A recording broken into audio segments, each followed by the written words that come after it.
Pelan-pelan. Teman-teman sekalian, mari kita fokus sejenak. Sering kali kita temukan dalam Al-Quran ayat-ayat yang meminta kita untuk meningkatkan takwa kepada Allah Subhanahu wa ta'ala. Lalu Nabi pun tidak jemu mengingatkan sahabatnya, kita juga umatnya untuk meningkatkan takwa kepada Allah. Apa rahasianya takwa itu? Kenapa kita diminta selalu meningkatkan takwa kepada Allah? Ada apa di dalamnya gitu kan? Tidak mungkin disebutkan dalam kaidah fikih, baik terkait dengan hukum Al-Quran ataupun hadis, sesuatu sering diulang-ulang disampaikan kecuali ada keutamaan besar di dalamnya. Ini satu rumus ya. Kalau Anda temukan misalnya satu ibadah diulang-ulang terus di Quran, diingatkan dalam hadis, ini menunjukkan ada yang sangat penting di dalamnya. Ada keutamaan yang tidak biasa. Salat sering diingatkan, diulang-ulang, banyak kalimat salat di Quran. Wa aqimus shalah, yuqimunas shalah, wa aqimis shalah, kan? Banyak sekali diingatkan. Ini menunjukkan pada ibadah salat ada sesuatu manfaat yang tidak biasa. Kalimat takwa ketika sering diungkapkan, ada sesuatu yang besar di situ, ya, yang ingin ditampilkan oleh Allah dalam Al-Quran yang harus kita raih. Apa di antaranya? Mari kita keluarkan dulu, setelah paham nanti intinya, baru kita turunkan amalan-amalannya. Satu, yuk kita lihat. Quran surah kedua Al-Baqarah, ayat 189. Posisi paling kanan, sebelah bawah, di ujung ayatnya. Ayat ini berbicara tentang hilal. Yas'alunaka 'anil ahillah. Qul hiya mawaqitu lin-nasi wal hajj. Wa laysa al-birru bi an ta'tul buyuta min dhuhuriha, walakinnal birra man ittaqa. Wa'tul buyuta min abwabiha. Lihat ujungnya. Wattaqullaha la'allakum tuflihun. Dan tingkatkan takwa kepada Allah. Perhatikan rumusnya ya. Tingkatkan takwa Anda kepada Allah. Takwa. Bila Anda tingkatkan takwa kepada Allah, la'allakum tuflihun, supaya Anda bisa sukses dan bahagia. Sukses, bahagia. Please, bahagia. Masya Allah. Fokus, pelan-pelan teman-teman sekalian. Jadi ketika Anda bertanya, kenapa sih kita sering diingatkan meningkatkan takwa? Kata Allah, kalau Anda bisa tingkatkan takwa, saya jamin kamu bisa sukses dan bahagia. Dan kalimatnya umum. Ya, dalam kaidah fikih disebutkan sesuatu yang umum tidak bisa dikhususkan sepanjang tidak ada dalil khususnya. Jadi artinya apa? Apapun profesi Anda yang baik-baik, entah Anda di rumah sebagai kepala keluarga, sebagai ibu rumah tangga, di kantor sebagai pengusaha, sebagai pegawai, pimpinan misalnya, atau di masyarakat dan sebagainya, Anda tingkatkan takwa, maka semua karir aktivitas Anda dijamin sukses plus bahagia. Ini poinnya. Dan kalimatnya menggunakan la'alla di situ. La'allakum, la'alla. La'alla itu harfut taraji, ya, huruf yang menunjukkan pada satu harapan yang tidak mungkin bisa diraih kecuali turunannya mesti dikerjakan dulu. Jadi seakan-akan Allah ingin katakan begini, saya jamin ya, kamu akan mendapatkan kesuksesan plus bahagia dalam hidupmu jika kamu bisa tingkatkan takwa.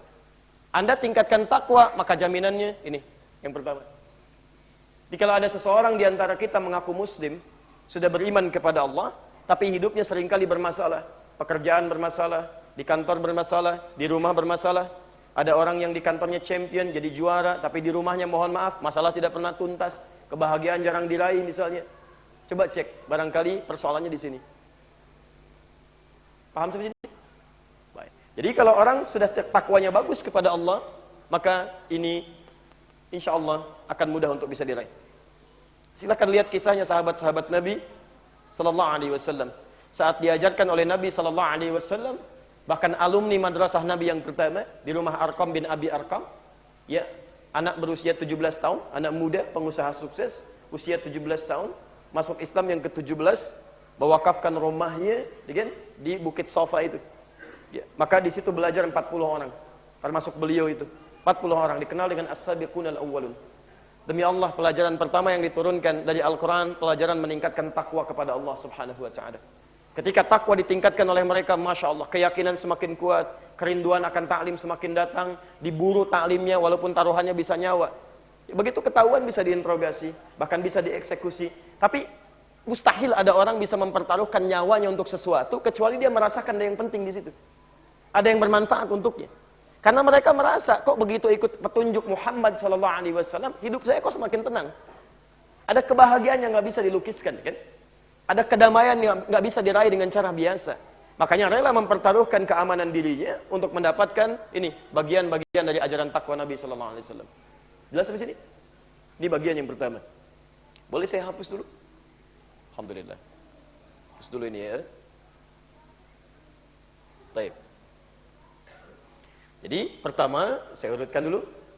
Seorang yang bisa meningkatkan takwanya kepada Allah, maka esensi yang pertama di balik kalimat takwa itu supaya menjadikan hidupnya sukses dan bahagia, apapun profesinya.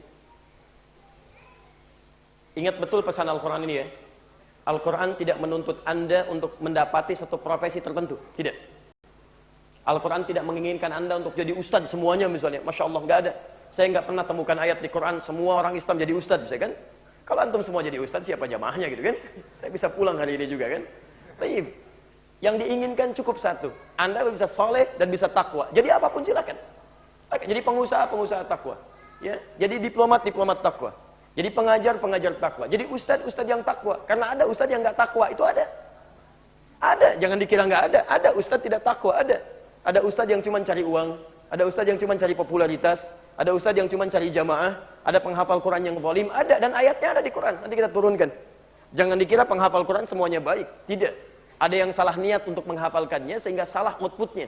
Ada di Quran surah 35 Fatir ayat 32, posisi paling kiri sebelah atas. Wa minhum zalimun li nafsih. Ada orang yang hafal Quran, tahu hukum tapi zalim pada dirinya sendiri. Bahkan ada yang menggunakan ayat-ayat Quran sekedar mencari keuntungan dunia, tidak sedikit. Ya, apa Anda pikir yang mengatakan sekarang semua agama itu sama, menuju pada Tuhan yang sama? Apa Anda kira buta dengan ayat-ayat Quran? Tidak, dia tahu ayatnya.